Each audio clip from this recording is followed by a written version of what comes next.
Hello વિદ્યાર્થી મિત્રો, ફરી એકવાર સ્વાગત છે તમારું બધાનું મારી યુટ્યુબ ચેનલ નેટવે ટેકનિકલ સપોર્ટમાં. તો મિત્રો, આજે આપણે જોવાના છીએ સિનિયર ક્લાર્કનું સીપીટી મોડલ પેપર નંબર 11 કે જેનું આપણે આજે તમામ પ્રકારનું સોલ્યુશન કરવાના છીએ. તો વિડીયોમાં તમે લાસ્ટ સુધી બન્યા રહેજો. તો ચાલો આપણે સ્ટાર્ટ કરીએ. તો એમાં ક્વેશ્ચન નંબર પહેલો છે ગુજરાતી ટાઈપિંગ, કે જે ગુજરાતી ટાઈપિંગનો ક્વેશ્ચન છે એમાં હું ટોટલ તમને વર્ડ કાઉન્ટ કરી અને બતાવી દઉં એટલે તમે એની કમ્પેરિઝન કરી શકો. તો એમાં ટોટલ વર્ડ છે 326, ત્યાર પછી કેરેક્ટર નો સ્પેસ છે 1685, ત્યાર પછી કેરેક્ટર વિથ સ્પેસ છે 2008. તમે જે ક્વેશ્ચન નંબર 1 જે ટાઈપિંગ કર્યો છે એમાં તમે સિલેક્ટ કરી આ રીતના વર્ડ કાઉન્ટ ઉપર ક્લિક કરશો એટલે તમને અહીંયા ઇન્ફોર્મેશન બતાવશે. એમાં તમે કમ્પેરિઝન કરી લેજો કે તમે જે ટાઈપ કર્યું છે એમાં ટોટલ કેટલા વર્ડ થાય છે. જ્યાં ઓરિજિનલ આપણે પેરેગ્રાફમાં ટોટલ વર્ડ છે 326, ત્યાર પછી કેરેક્ટર નો સ્પેસ છે 1685, ત્યાર પછી કેરેક્ટર વિથ સ્પેસ છે 2008. ત્યાર પછી આપણે નેક્સ્ટ જોઈએ તો ત્યાર પછી નેક્સ્ટ બીજા નંબરનો ક્વેશ્ચન હતો ક્વેશ્ચન 2 ઇંગ્લિશ ટાઈપિંગનો, કે જે 20 માર્કનો છે. તો એના પણ આપણે ટોટલ વર્ડ કાઉન્ટ કરી લઈએ. તો સૌપ્રથમ સિલેક્ટ કરી ત્યાર પછી વર્ડ કાઉન્ટ ઉપર ક્લિક કરીશ એટલે આ રીતના તમે જોઈ શકો છો એના ટોટલ વર્ડ છે 289. ત્યાર પછી કેરેક્ટર નો સ્પેસ છે 1386, ત્યાર પછી કેરેક્ટર વિથ સ્પેસ છે 1672. તો આ જે ઇંગ્લિશ ટાઈપિંગનો ક્વેશ્ચન છે એમાં પણ તમે કમ્પેરિઝન કરી લેજો કે તમે જે ટાઈપિંગ કર્યું છે એમાં મારે ટોટલ કેટલા વર્ડ થાય છે. જ્યાં ઓરિજિનલ પેરેગ્રાફમાં ટોટલ વર્ડ થાય છે, હજી એકવાર તમને જણાવી દઉં, 289, ત્યાર પછી કેરેક્ટર નો સ્પેસ થાય છે 1386 અને ત્યાર પછી કેરેક્ટર વિથ સ્પેસ થાય છે 1672. ત્યાર પછી આપણે નેક્સ્ટ જોઈએ તો ત્યાર પછીનો નેક્સ્ટ ક્વેશ્ચન હતો પ્રિપેર નોટનો, કે જે 10 માર્કનો હતો. તો અહીં તમે જોઈ શકો છો આ રીતના આપણે કંઈક પ્રિપેર નોટ તૈયાર કરવાની કીધી હતી, કે જે આપણે પીડીએફમાં સોફ્ટ કોપીમાં આપેલી હતી.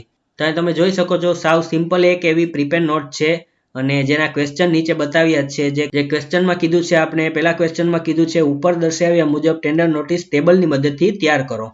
ત્યાર પછી બીજા નંબરનો ક્વેશ્ચનમાં કીધું હતું ટેબલમાં એક કોલમ તથા એક રો ઇન્સર્ટ કરી જરૂરિયાત મુજબની લંબાઈ તથા પહોળાઈ આપો. તો મિત્રો, આ જે પ્રિપેર નોટ છે એની અંદર એક જ કોલમ અને એક જ રો આપણે ઇન્સર્ટ કરવાની છે. ત્યાર પછી આગળ જોઈએ તો એમાં કીધું હતું ત્રીજા નંબરના ક્વેશ્ચનમાં પ્રથમ લાઇનના ફોન્ટ સાઇઝ 18 અને તેના સિવાયના તમામ લખાણના ફોન્ટ સાઇઝ 12 રાખો. ત્યાર પછી ચોથા નંબરના ક્વેશ્ચનમાં આપણે કીધું હતું પ્રથમ લાઇનને શેડિંગ કલર બ્લેક અને છેલ્લી બે લાઇનના ફોન્ટને બોલ્ડ કરો. તો આ રીતના સાવ સિમ્પલ આપણે પ્રિપેર નોટ તૈયાર કરવાની છે. તો ચાલો આપણે એ પણ કરી લઈએ. સૌપ્રથમ મેં વર્ડની ફાઇલ એક લઈ લીધી છે. ત્યાર પછી આ ઇન્સર્ટ મેનુની અંદર ટેબલ ઉપર ક્લિક કરીશ એટલે અહીં તમે જોઈ શકો છો મારે એક જ રો અને એક જ કોલમ લેવાની છે. તો આ રીતના એક કોલમ અને એક રો લઈ અને અહીંયા ક્લિક કરીશ એટલે તમે જોઈ શકો છો કે એક આવી ગયું છે. હવે મારે સૌપ્રથમ શું કરવાનું છે તો કે આ લેઆઉટ ઓપ્શનમાં જઈ એની સાઇઝને થોડીક નાની કરવાની છે. તો અહીંથી સાઇઝ એની થોડી હું નાની કરી નાખું છું. તો આ રીતના તમે જોઈ શકો છો જેટલી આપણે અત્યારે અંદાજિત સાઇઝ નક્કી કરવાની છે. ત્યાર પછી આપણે જે પરફેક્ટ સાઇઝ છે એ જે બધું કન્ટેન્ટ ટાઈપ કરશું ત્યારે આપણે પરફેક્ટ સાઇઝ આવી જશે. ત્યાર પછી હું આને અહીંયા સેન્ટરમાં લઈ લઉં છું. ત્યાર પછી આગળ જોઈએ તો હું અત્યારે આ બધો જે ડેટા છે એને અહીંથી કોપી કરી લઉં છું. તમારે બધો ટાઈપ જ કરવાનો હોય છે, હું જસ્ટ તમને બતાવવા માટે અહીંથી કોપી કરું છું. ત્યાર પછી હું અહીંયા પેસ્ટ આપી દઉં છું. તો આ પ્રિપેર નોટની અંદર તમે જોઈ શકો છો આપણો કમ્પ્લીટ ડેટા ટાઈપ થઈ ગયો છે. ત્યાર પછી હવે થોડીક આની સાઇઝ મારે ઓછી કરવાની રહેશે. જ્યાં ઓરિજિનલ પ્રિપેર નોટની અંદર જોઉં તો અહીં તમે જોઈ શકો છો કે જે અહીંયા રાજકોટ મહાનગરપાલિકા દ્વારા ન્યારી ડેમ સાઈડે વાગુદળના આ રીતનો પેલી જે લાઈન છે એમાં અહીંયા સુધી આવે છે. તો આપણે જે પ્રિપેર નોટ તૈયાર કરી છે એમાં તમે જોઈ શકો છો રસ્તે બનાવાયેલ અહીંયા સુધી આવે છે. તો એના માટે આપણે શું કરવું જોશે કે એને થોડીક સાઇઝ આપણે અહીંથી નાની કરી નાખીએ. એટલે તમે જોઈ શકો છો જ્યાં સુધી વાગુદળના એવો શબ્દ ત્યાં લાસ્ટમાં ના આવે ત્યાં સુધી આપણે સાઇઝ નાની કરી નાખવાની. ત્યાર પછી હવે તમે જોઈ શકો છો આપણી કમ્પ્લીટ અહીંયા તૈયાર થઈ ગઈ છે. હવે જસ્ટ અહીંયા જે ઉપર જે રાજકોટ મહાનગરપાલિકા લખ્યું છે ત્યાં તમે જ્યારે ટાઈપ કરશો ત્યારે આ કંઈક આ રીતનું તમને જોવા મળશે. હવે જે ચોથા નંબરના ક્વેશ્ચનમાં અહીંયા આપણે શું કીધું હતું કે પ્રથમ લાઇનમાં શેડિંગ કલર બ્લેક અને છેલ્લી લાઇનના ફોન્ટને બોલ્ડ કરો. તો જે આપણે પ્રથમ લાઇનમાં શેડિંગ કલર બ્લેક કીધો હતો તેના માટે આપણે જે પહેલી લાઇન છે એ પહેલી લાઇનને સિલેક્ટ કરી અને ત્યાર પછી અહીંયા શેડિંગ તમે અહીંથી પણ કરી શકો છો અને અહીંયા ડિઝાઇન મેનુ છે ત્યાંથી પણ તમે કરી શકો છો. તો આ શેડિંગ કલર બ્લેક ઉપર ક્લિક કરીશ એટલે તમે જોઈ શકો છો કે આ રીતનો કલર સેટ થઈ જશે. ત્યાર પછી છેલ્લી જે બે લાઇન છે એને આપણે બોલ્ડ કરવાનું હતું. તો એ બે લાઇનને સિલેક્ટ કરી અહીંયા બોલ્ડ ડિફોલ્ટ કરેલું જ છે કારણ કે આપણે જે કોપી પેસ્ટ કરી હતી એટલે બોલ્ડ કમ્પ્લીટ આવેલું જ છે. ત્યાર પછી જે રાજકોટ મહાનગરપાલિકા અહીંયા તમે જોઈ શકો છો એ આપણે અહીંયા રાઈટ સાઈડમાં હતું તો અહીંયા આપણે રાઈટ સાઈડમાં સેટ કરી લઈએ. ત્યાર પછી સાવ સિમ્પલ જ છે, જે આ પેરેગ્રાફ પાડવું હોય તો પેરેગ્રાફ પાડવા માટે કંટ્રોલ ટેબનો ઉપયોગ કરવાનો છે. તો આ રીતના તમે જોઈ શકો છો અત્યારે આપણી કમ્પ્લીટ પ્રિપેર નોટ થઈ ગઈ છે. ત્યાર પછી આપણે નેક્સ્ટ જોઈએ તો ત્યાર પછીનો નેક્સ્ટ ક્વેશ્ચન છે પાવર પોઈન્ટનું પ્રેઝન્ટેશન. ક્વેશ્ચન નંબર 4 પ્રેઝન્ટેશન કે જે 15 માર્કનું છે. તેમાં તમે જોઈ શકો છો આપણે અલગ અલગ 3 સ્લાઇડ આપી છે, જેમ કે પહેલી સ્લાઇડ ટાઇટલ સ્લાઇડ છે, ત્યાર પછી બીજા નંબરની ટાઇટલ એન્ડ કોન્ટેન્ટ અને ત્રીજા નંબરની પણ ટાઇટલ એન્ડ કોન્ટેન્ટ આપેલી છે. તો અહીંયા મેં માઇક્રોસોફ્ટ પાવર પોઈન્ટની એક ફાઇલ લઈ લીધી છે. તો સૌપ્રથમ જે પહેલી સ્લાઇડમાં આપણે કીધું છે ટાઇટલ, તો આ રીતનું આપણે કંઈક ટાઇટલ કીધું છે. તો સૌપ્રથમ એની પણ હું અહીંથી કોપી કરી લઉં છું અને ત્યાર પછી અહીંયા હું પેસ્ટ આપી દઉં છું. ત્યાર પછી આપણે સબ ટાઇટલ નથી કીધું, તો સબ ટાઇટલ અહીંથી આ જે બોક્સ છે એને સિલેક્ટ કરી આપણે કીબોર્ડમાંથી ડિલીટ કરી દેવાનું. ત્યાર પછી આગળ જોઈએ તો બીજા નંબરની સ્લાઇડમાં જોઈએ તો ટાઇટલ એન્ડ કોન્ટેન્ટ સ્લાઇડ લેવાની છે. ત્યાર પછી ટાઇટલમાં આ રીતનું કંઈક આપણે આપેલું છે, તો એ આપણે અહીંથી લઈ લઈએ અને ત્યાર પછી અહીંયા બીજા નંબરની સ્લાઇડ લઈ લઈએ આપણે ટાઇટલ એન્ડ કોન્ટેન્ટ. ત્યાર પછી અહીંયા હું પેસ્ટ કરી દઉં છું. ત્યાર પછી આગળ જોઈએ તો આની અંદર કોન્ટેન્ટ આપ્યો છે, એમાં આપણે કંઈક આ રીતનો પેરેગ્રાફ છે, તો એની પણ હું અહીંથી કોપી કરી લઉં છું અને ત્યાર પછી અહીંયા હું પેસ્ટ આપી દઉં છું. ત્યાર પછી હવે જોઈએ આપણે ત્રીજા નંબરની સ્લાઇડ. તો ત્રીજા નંબરની સ્લાઇડમાં અહીંયા જોઈ શકો છો કે આ રીતનું ટાઇટલ આપેલું છે. તો આપણે અહીંયા ત્રીજા નંબરની સ્લાઇડ લઈ લઈએ ટાઇટલ એન્ડ કોન્ટેન્ટ અને ટાઇટલમાં અહીંયા હું પેસ્ટ કરી દઉં છું. ત્યાર પછી એમાં પણ આપણે કોન્ટેન્ટ આપેલો છે, તો એમાં આ રીતના કંઈક આપણે પોઈન્ટ આપેલા છે. તો એ પોઈન્ટની હું અહીંથી કોપી કરી લઉં છું અને ત્યાર પછી અહીંયા હું પેસ્ટ આપી દઉં છું. તો આ રીતનો જે બધો ડેટા છે આપણો ટાઈપ થઈ ગયો છે.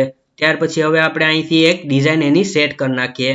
આમાંથી તમને કોઈ પણ પ્રકારની ડિઝાઇન જેવી તમને અનુકૂળ આવે એવી તમે સેટ કરી શકો છો. આપણે આ પ્રકારની કંઈક ડિઝાઇન સેટ કરી લઈએ. ત્યાર પછી આગળ જોઈએ તો એની અંદર જે ફોન્ટની સાઇઝ આપણે કીધી હતી, જે ટાઇટલ સ્લાઇડમાં આપણે કીધી હતી ફોન્ટની સાઇઝ 44ની અને કલર આપણે એનો રેડ કીધો હતો. તો એ રીતનું આપણે અહીંયા ફોન્ટની સાઇઝ કરી નાખીએ 44ની અને ત્યાર પછી કલર એનો આપણે રેડ કરી નાખીએ. તો અહીંયા ફોન્ટની સાઇઝ 44ની અને કલર એનો રેડ. તો આ રીતના કમ્પ્લીટ થઈ ગઈ છે પહેલા નંબરની સ્લાઇડ. ત્યાર પછી બીજા નંબરની સ્લાઇડ જોઈએ તો બીજા નંબરની સ્લાઇડમાં તમે જોઈ શકો છો આપણે બીજા નંબરની સ્લાઇડમાં અહીંયા ટાઇટલની ફોન્ટની સાઇઝ 25ની કીધી હતી અને કલર એનો આપણે ગ્રીન કીધો હતો. તો અહીંયા ફોન્ટની સાઇઝ આપણે 25ની કરી નાખીએ. સૌપ્રથમ સિલેક્ટ કરી અને સાઇઝ અહીંયા 25 કરી એન્ટર આપી દો એટલે 25ની સાઇઝ થઈ જશે. ત્યાર પછી કલર એનો આપણે ગ્રીન કરી નાખીએ. તો આ રીતનું કમ્પ્લીટ થઈ જાય. ત્યાર પછી બીજા નંબરનો જે કોન્ટેન્ટ આપણે આપેલો છે એની ફોન્ટની સાઇઝ આપણે 18ની કીધી હતી અને બાય ડિફોલ્ટ કલર એનો બ્લેક જ છે. ત્યાર પછી જે પોઈન્ટ છે એ પોઈન્ટ આપણે અહીંથી કાઢી નાખવાનો રહેશે, કારણ કે આપણે હાર્ડ કોપીમાં તમે જોઈ શકો છો અહીંયા પોઈન્ટ આપ્યો નથી. ત્યાર પછી આપણે ત્રીજા નંબરની સ્લાઇડ છે તો એના ટાઇટલમાં આપણે કીધું હતું ફોન્ટની સાઇઝ 40ની અને કલર ગ્રીન કીધો હતો. ત્યાર પછી કન્ટેન્ટમાં ફોન્ટની સાઇઝ 18 અને કલર બ્લેક. તો સૌપ્રથમ જે ટાઇટલ છે ત્રીજા નંબરની સાઇડમાં એની ફોન્ટની સાઇઝ આપણે 40ની કરી નાખીએ અને ત્યાર પછી કલર એનો આપણે ગ્રીન કરી નાખીએ. અને ત્યાર પછી જે આ બધા પોઈન્ટ છે એની સાઇઝ 18ની, તો એ બાય ડિફોલ્ટ 18 જ છે એટલે એમાં કોઈ જાતનો ચેન્જીસ નથી કરવાનો. ત્યાર પછી જે બધા આગળ પોઈન્ટ આપેલા છે એ આપણે એમ જ રાખવાના, કારણ કે તમે હાર્ડ કોપીમાં જોઈ શકો છો કે અહીંયા આપણે પોઈન્ટ આપેલા છે. તો આ રીતનું કમ્પ્લીટ આપણું થઈ ગયું છે પ્રેઝન્ટેશન.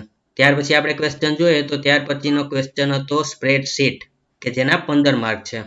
તો આ નોંધમાં આપણે કીધું છે આપેલ પ્રશ્નનું ફોર્મેટ સોફ્ટ કોપીમાં આપવામાં આવશે નહીં, જેથી જાતે જ ફોર્મેટ તૈયાર કરવાનો રહેશે. તો મિત્રો જે આ ફોર્મેટ આપણે અહીંયા હાર્ડ કોપીમાં આપેલું છે એ આપણે જાતે જ તૈયાર કરવાનું રહેશે. આપણે સોફ્ટ કોપીમાં તૈયાર અવેલેબલ આપેલું નથી. માટે શું કરવાનું રહેશે કે જે આ ફોર્મેટ છે એ સેમ ટુ સેમ આપણે જાતે જ ક્રિએટ કરવાનું છે. તો એના માટે અહીંયા મેં સૌપ્રથમ ક્રિએટ કરીને રાખ્યું જ છે. ત્યાર પછી હવે આપણે ક્વેશ્ચન જોઈએ તો ત્યાર પછી ક્વેશ્ચનમાં આપણે શું મેળવવાનું છે, તો અહીંયા મેળવવાનું છે આપણે ટોટલ વેલ્યુ ઓફ બોક્સ. જે આગળ તમે જોઈ શકો છો સૌપ્રથમ આપણે પ્રોડક્ટના નામ આપેલા છે, જેમ કે લક્સ છે, નિરમા, ડવ અને નીમ. આ રીતના સાબુના કંઈક નામ આપેલા છે. ત્યાર પછી આપણે આપેલું છે વેલ્યુ પર પેક, એટલે એક પેકની કિંમત કેટલી થાય છે એ આપણે અહીંયા આપેલી છે. ત્યાર પછી કીધું છે ક્વોન્ટિટી ઇન બોક્સ, એટલે એક બોક્સની અંદર કેટલી ક્વોન્ટિટી આવે છે એ આપણે અહીંયા આપેલું છે. તો આપણે અહીંયા શું મેળવવાનું છે તો કે ટોટલ વેલ્યુ ઓફ બોક્સ, એટલે આખા બોક્સની કિંમત કેટલી થઈ. ત્યાર પછી આપણે ડિસ્કાઉન્ટ, ટકાવારીમાં અહીંયા ડિસ્કાઉન્ટ આપણે ત્યાર આપેલું છે અને ત્યાર પછી એકચ્યુઅલ વેલ્યુ ઓફ બોક્સ એની આપણે વેલ્યુ મેળવવાની છે, એટલે આખા બોક્સની કિંમત શું થાય એ આપણે મેળવવાની છે ડિસ્કાઉન્ટ સહિત. તો ચાલો એ આપણે કરી લઈએ. તો સૌપ્રથમ આપણે અહીંયા ટોટલ વેલ્યુ ઓફ બોક્સ કરવાની છે. તો એ સાવ સિમ્પલ છે. સૌપ્રથમ ઇઝ ઇક્વલ ટુ કરી ત્યાર પછી અહીંયા વેલ્યુ પર પેકને સિલેક્ટ કરી ત્યાર પછી મલ્ટીપ્લાય અને ત્યાર પછી ક્વોન્ટિટી ઇન બોક્સ. જેવું આપણે એન્ટર ઉપર ક્લિક કરશું એટલે તમે જોઈ શકો છો કે આપણો જવાબ ત્યાં આવી જશે. ત્યાર પછી જસ્ટ આપણે આને નીચે ડ્રેગ જ કરવાનું રહેશે. ત્યાર પછી આપણે અહીંયા કીધી હતી એકચ્યુઅલ વેલ્યુ ઓફ બોક્સ. તો અત્યારે હાલ જે બોક્સની કિંમત છે એ બોક્સની કિંમત આટલી છે. જેમ કે લક્ષ છે પ્રોડક્ટ, એની બોક્સની કિંમત છે 1320 રૂપિયા. હવે આપણે ડિસ્કાઉન્ટ બાદ કરવાનું છે. ડિસ્કાઉન્ટ આપ્યું છે તો ડિસ્કાઉન્ટ આપણે બાદ કરવાનું રહેશે. તો એના માટે શું કરવાનું રહેશે કે જે 1320 છે એમાંથી 5% આપણે બાદ કરવાના. તો અહીં સૂત્ર આપણે શું કરવાનું રહેશે, તો સૌપ્રથમ ઇઝ ઇક્વલ ટુ, ત્યાર પછી ટોટલ વેલ્યુ ઓફ બોક્સને સિલેક્ટ કરી, ત્યાર પછી એમાંથી આપણે માઇનસ કરવાનું રહેશે. તો અહીં માઇનસની સાઇન, અને ત્યાર પછી શું માઇનસ કરવાનું રહેશે, તો કે 5% ડિસ્કાઉન્ટ. કેમાંથી, તો કે ટોટલ વેલ્યુ ઓફ બોક્સમાંથી. તો ફરી આ જ વસ્તુ આપણે અહીંયા સિલેક્ટ કરવાની, એટલે D6 મલ્ટીપ્લાય અને ડિસ્કાઉન્ટ. આ રીતનું આપણું સૂત્ર આવશે. જેવું તમે અહીંયા એન્ટર ઉપર ક્લિક કરશો એટલે એનો જવાબ તમને અહીંયા મળી જશે. ત્યાર પછી જસ્ટ એને નીચે ડ્રેગ જ કરવાનું રહેશે, એટલે બધી પ્રોડક્ટની આપણે એકચ્યુઅલ વેલ્યુ ઓફ બોક્સ મળી જશે. ત્યાર પછી આપણે અહીંયા ટોટલ મેળવવાનો છે, કે જે આ કોલમ છે એનો ટોટલ આપણે અહીંયા મેળવવાનો છે. તો એ પણ સાવ સિમ્પલ જ છે. સૌ પ્રથમ ઇઝ ઇક્વલ ટુ કરી સમ, ત્યાર પછી આપણે બધી વેલ્યુને સિલેક્ટ કરી લેવાની. ત્યાર પછી જે બ્રેકેટ ઓપન થયું હતું ત્યાં અહીંયા ક્લોઝ કરી અને એન્ટર આપશો એટલે એનો ટોટલ આપણે અહીંયા મળી જશે. ત્યાર પછી આ જ શીટની અંદર વોટ્સઅપમાં આપણે 3 એક્સ્ટ્રા ક્વેશ્ચન કીધેલા હતા. જે ક્વેશ્ચન હું તમને બોલીને સંભળાવી દઉં, ત્યાર પછી આપણે ક્વેશ્ચન એ સોલ્વ કરીએ. તો સૌપ્રથમ પહેલા નંબરનો ક્વેશ્ચન હતો, જી કોલમમાં પ્રોડક્ટ વેચતા કેટલા રૂપિયા ડિસ્કાઉન્ટ મળ્યું તે શોધો.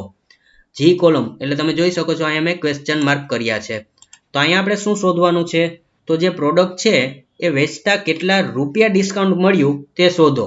અહીંયા ડિસ્કાઉન્ટ આપણે ટકાવારીમાં આપ્યું છે કે આની ઉપર 5% ડિસ્કાઉન્ટ. હવે કેટલા રૂપિયા ડિસ્કાઉન્ટ મળ્યું છે એ આપણે અહીંયા શોધવાનું છે. તો એના માટે સૌ પ્રથમ આપણે ઇઝ ઇક્વલ ટુ કરી, જે ટોટલ વેલ્યુ ઓફ બોક્સ છે એમાંથી આપણે શું કરવાનું રહેશે, તો કે માઇનસ. શું, તો કે એકચ્યુઅલ વેલ્યુ ઓફ બોક્સ. તો એને સિલેક્ટ કરી જેવું એન્ટર ઉપર ક્લિક કરશો એટલે અહીંયા તમારો આન્સર આવી જશે, કે જે પેલી પ્રોડક્ટ છે લક્ષ, એમાં આપણે કેટલા રૂપિયા ડિસ્કાઉન્ટ મળ્યું, તો કે 66 રૂપિયા. એ જ રીતના બધાનું મેળવવા નીચે આપણે જસ્ટ ડ્રેગ કરી દેવાનું રહેશે. ત્યાર પછી બીજા નંબરનો ક્વેશ્ચન છે, એ કોલમમાં આપેલ દરેક પ્રોડક્ટને કેપિટલ વર્ડમાં ફેરવો. તો જે આ પ્રોડક્ટના નામ આપેલા છે એને આપણે શું કરવાનું છે, તો કે કેપિટલ વર્ડમાં ફેરવવાના છે. તો એના માટે આપણે મેન્યુઅલી કરી લઈએ. જેમ કે પેલું છે તો અહીંયા ટાઈપ કરતા જાય લક્ષ, ત્યાર પછી બીજા નંબરનું છે નિરમા, તો એ પણ આપણે ટાઈપ કરી નાખીએ. ત્યાર પછી ડવ, અને ત્યાર પછી નીમ. તો આ રીતના ટાઈપ થઈ ગયું છે. તો બીજા નંબરનો ક્વેશ્ચન આપણો સોલ્વ થઈ ગયો.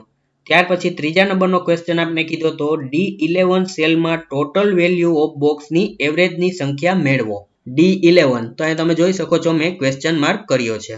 અહીંયા આપણે શું મેળવવાનું છે, તો જે ટોટલ વેલ્યુ ઓફ બોક્સ છે એની આપણે એવરેજ મેળવવાની છે. તો એના માટે સૌપ્રથમ શું કરવાનું, ઇઝ ઇક્વલ ટુ કરી એવરેજનું આપણે સૂત્ર લેશું. ત્યાર પછી અહીંયા એવરેજનું સજેશન બોક્સની અંદર સૂત્ર આવી જાય, ત્યાર પછી એને સિલેક્ટ કરી ટેબ કી પ્રેસ કરશો એટલે બ્રેકેટ ઓપન થઈ જશે. ત્યાર પછી બધી સંખ્યાને આપણે સિલેક્ટ કરી લેવાની. ત્યાર પછી બ્રેકેટ ઓવર, અને ત્યાર પછી આપણે મારવાનું રહેશે એન્ટર.